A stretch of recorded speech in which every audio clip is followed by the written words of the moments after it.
Welcome back to Bounce Around Savannah. I'm delighted to be here with Paul Hinchey, who is the CEO of St. Joseph Candler. And of course, everyone knows what St. Joseph Candler Hospital System is, but many may not know about all the good work that you all are doing throughout our community. Thank you so much. Well, thank you. It really starts with the Board of Trustees. I mean, I've been here a long time, and so I work with them, and it's like my grandfather said, the flavor of a sundae starts at the top. So it really comes from the governing body, and they're the ones that allocate the funds to do these type of things because they believe that healthcare really is a broad definition. It's not only when you come in here and go into a nursing unit, that you got to get out into the neighborhoods where people are and try to address healthcare, which is where it's most convenient for them. So that's how it all started.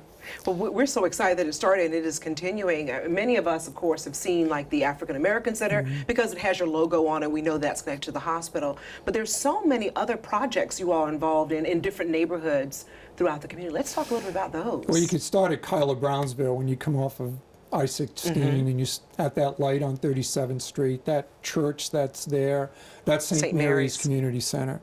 And so we own that building, and we've been in that neighborhood for about 17 years, which is a testimony to itself, because it takes a while to move the needle and to build up trust in the community, because different communities have seen people come and seen people go. So, you know, it just takes a while to get rooted there. So what takes place in that building is everything, a preschool and eyeglass distribution and a great workforce development. It's got the highest pass rate for GEDs in the city of Savannah, and then we matriculate them into Savannah Tech, and then we hire the graduates. So it's things like that. There's a full-time work coach who helps people navigate through the various HRA systems on the internet and apply for jobs, because that's cumbersome for people.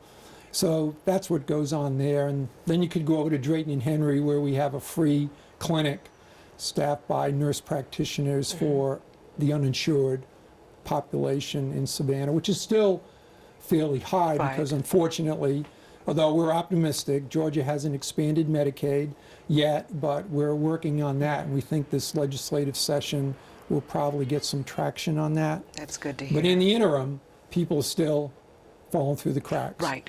So that's what goes on in Drayton and Henry. And then if you hopped in the car and went over to Garden City, we have another health clinic over there for uninsured. It started with Latinos and then has just migrated to anyone who comes into that area. So they're all little vignettes. It's health, it's workforce development, it's preschool, it's education, to try to give people, you know, a helping hand so they can rise up from the situations that they happen to find themselves in, so they can have a better life and eventually not get sick and not reach these chronic diseases, which is why they end up in a hospital. And many of it is preventable. Well, it's so interesting to see how you all are dealing with the whole person, too. So it's not just health care, but also all these other needs that we know people who are living in poverty have every single day, and sometimes they just can't get to the location. So it's nice that you all are all around town, so that even on the bus route, so they can get there if they need to. Right. I think the board thinks you have to go into where the neighborhoods are, and you have to start there. You know, health care, keep it simple.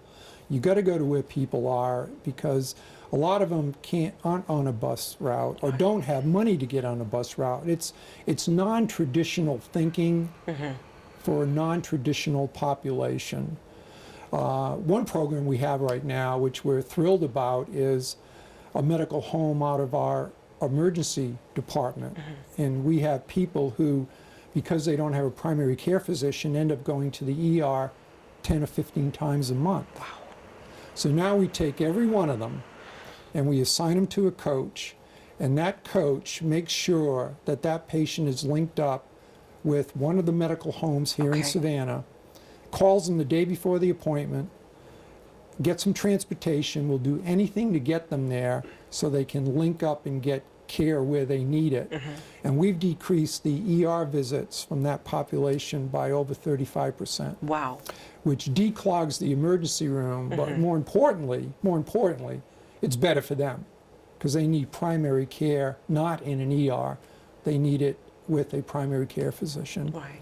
So that's just an example of some non-traditional thinking when you're dealing with, you know, a population that has a lot going on, and all of them that we've come in contact with want to improve their situation. These are people that want what all of us have.